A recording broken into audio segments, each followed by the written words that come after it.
Para esta entrega, lo que yo me encargué de hacer fue primero la investigación sobre la inyección, dado que estamos planteando hacer un molde para el combustible ABS que propone Prada. Seguimos el ejemplo de la geometría que tiene dentro de su documento y asimismo creamos el molde. Para este molde eh, se tuvo que generar un nuevo espesor debido a que las presiones que se manejan dentro de estos tanques son cercanas a los 100 megapascales.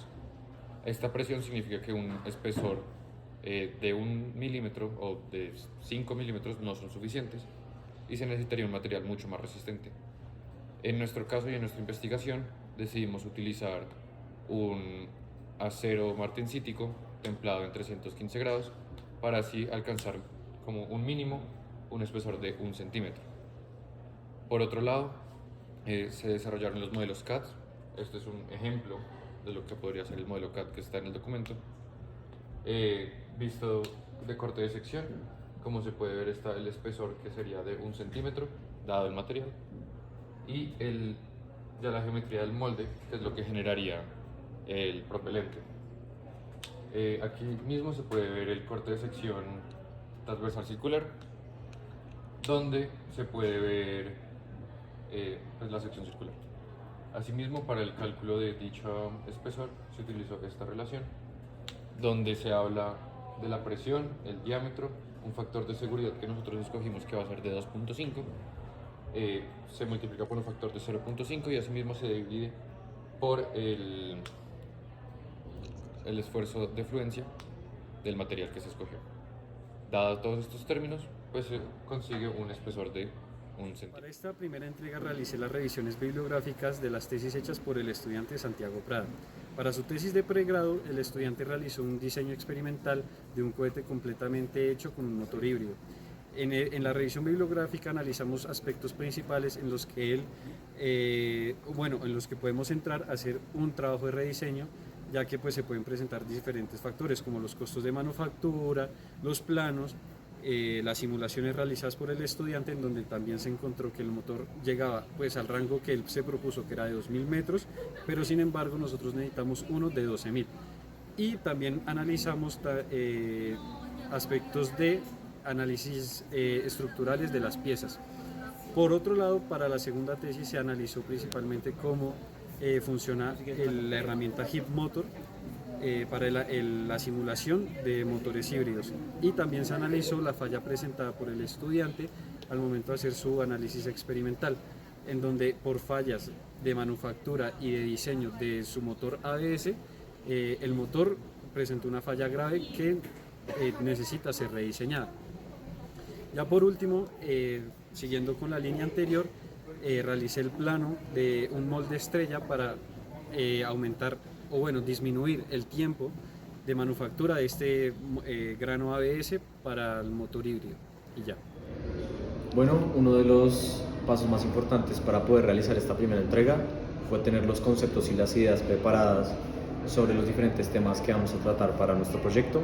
En nuestro caso, nuestro proyecto relacionado con la misión estratosférica con un cohete de motor híbrido, y para esto nos vamos a encargar principalmente de la parte del combustible, que va a ser, pues, como se mencionó anteriormente, híbrido. Y para esto, para los conceptos principales, se tuvo en cuenta dos tesis conocidas por dos ingenieros de los Andes del proyecto FUA. La primera tesis fue relacionada con el tema estratosférico, llegar a esas alturas, y la segunda tesis fue del motor híbrido.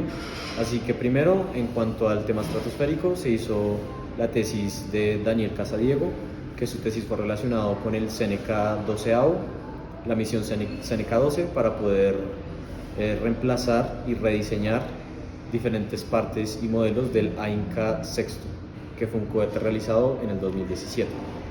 Para esto, en la tesis se mencionan diferentes aspectos, pero en cuanto al combustible principalmente, se tuvo en cuenta que fue hecho a partir de nitrato de potasio y sorbitol, con un 65% de nitrato de potasio y de sorbitol un 35%, para así poder realizar un proceso específico en donde se realiza el proceso completo y poder crear, pues, la forma, la estructura y el material necesario de la mejor calidad para el combustible, en donde los pasos son primero la molienda del nitrato de potasio, para así después hacer un secado en donde también se le hace por medio de un matiz y lograr un tamaño de partícula específico para así al mezclarlo quede homogéneo y a la hora de quemar queme de una forma homogénea y ahí se encuentra la calidad. Finalmente se hizo unas pruebas de flamabilidad y de tasas de quemado en donde para las dos la confianza fue del 95% y se obtuvo un muy buen resultado en cuanto al combustible. Y pues bueno, ahora para la segunda tesis, ya relacionada con los motores híbridos, se analizó la tesis de Santiago Prada relacionada con el software Hive Motor, en donde en este caso pues este software es un CAD, en donde se pueden diseñar motores híbridos analizando y determinando parámetros específicos, en donde este es principalmente, así como se mencionaron en las presentaciones, un método analítico, ya que por temas de recursos sería mucho mejor poder predecir qué va a pasar con este motor, en donde se tuvieron tres volúmenes de control específicos: el tanque oxidante, la cámara de combustión y la tobera, para finalmente usar el cálculo y Python con combustible híbrido elaborado a partir del óxido de nitrógeno para el motor que se estaba realizando, teniendo como combustible para esta simulación el ABS y pues el óxido de nitrógeno, como se presentó ahorita. Lo que yo realicé en esta entrega de uno fueron tres cosas: la crítica a la revisión bibliográfica, la ecuación heurística y el diagrama P. Entonces, iniciando por la ecuación heurística, nosotros definimos que los dos factores a mejorar fueron el tiempo de manufactura y el costo de manufactura. Esto debido a que en la tesis revisada de Prada cuenta con un tiempo de manufactura de 3 días, 3 horas y 43 minutos y un costo asociado de 413.000 pesos.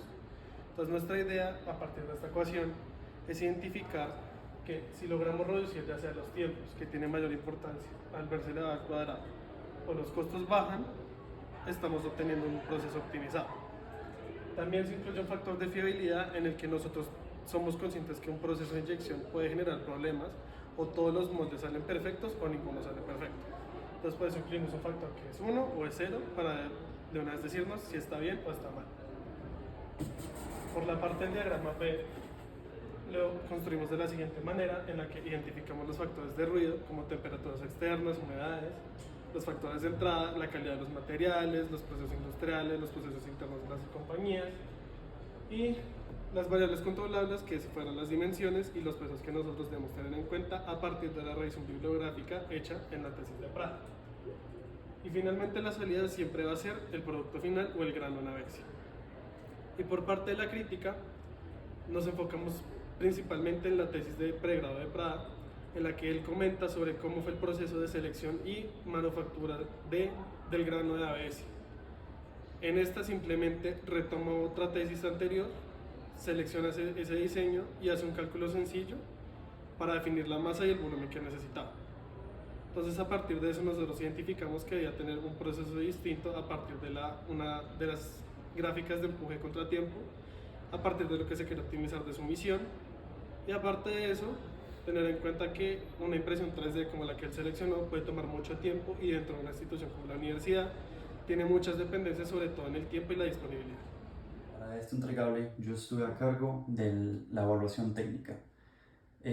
Nuestro proyecto en general va a estar muy enfocado en lo que fueron las tesis de grado y de maestría de Santiago Prada, por lo que hicimos una evaluación y un análisis detallado de sus trabajos, y al mismo tiempo pues Prada se basó en otros trabajos previos de PUA, que fueron los de Alejandra Arteaga y de José Alejandro Urrego.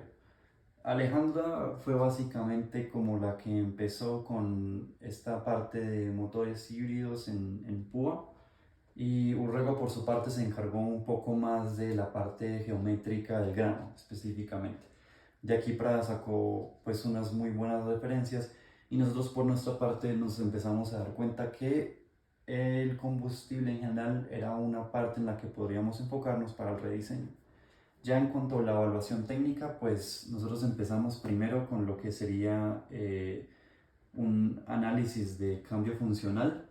Entonces, para esto, pues nosotros empezamos analizando el primer trabajo de Alejandra, y nos dimos cuenta que para combustible ella empezó con una propuesta de parafina y óxido nitroso. Esta era una propuesta bastante bien y que en sus resultados pues terminó siendo bastante aceptable. Sin embargo, en el trabajo de Urrego, él hizo un análisis bastante detallado comparando algunos combustibles y se dio cuenta que el ABS era ligeramente mejor que la parafina. Esto un poco por propiedades térmicas, por un poco de costos, y los dos tienen una facilidad de conseguirse en lo que es el mercado colombiano, entonces resultó siendo ligeramente mejor. Y para su trabajo Urrego entonces usó ABS con el mismo óxido nitroso. Sin embargo, este óxido nitroso lo usó en estado gaseoso. Posteriormente lo que haría Prada sería usar este mismo tipo de combustible, pero en vez de usar el óxido nitroso en estado gaseoso, él prefirió usarlo en estado saturado, pues esto permitía que la combinación de líquido y vapor se ajustara mejor a la presurización del tanque y no hubiera necesidad de usar un dispositivo externo para controlar esto. Estos fueron las principales componentes de lo que fue la evaluación de análisis funcional. Entonces, pues ya luego se siguieron con las siguientes secciones de lo que fue la evaluación técnica. Se hizo entonces un análisis de desempeño, donde, por ejemplo, el de Alejandra pues tenía un empuje que no podía realmente ser realista en cuanto a poner el motor en un cohete. Luego Urrego tuvo unos problemas con el diseño del grano, pues habían unas ciertas zonas de quemado y a pesar de que Prada hizo una especie de cambio, él tuvo un problema similar, pues por un problema de diseño del grano, la parte exterior terminó quemándose. Entonces estos fueron componentes que probablemente analizaremos luego para ver qué tipo de rediseño puede haber en este caso. Además de esto, pues se evaluaron las experimentaciones de cada uno. Ya a partir de este momento nos enfocamos más en lo que fueron los trabajos de Prada. Entonces evaluamos pues las experimentaciones que hizo, sus gráficas de empuje y todo esto. Lo mismo con el modelamiento de las partes en CAD, de las simulaciones que se hicieron. Se hizo un breve análisis de tolerancias en las partes más críticas de su proyecto. Y ya al final pues se hizo también un análisis de sensibilidad. Entonces pues toda esta información se puede encontrar ya mucho más detallada en el documento, de qué fue lo que encontramos, de qué fue lo que se hizo bien o mal y de dónde creemos que hay potencial para poder hacer unas mejoras en el rediseño. Gracias.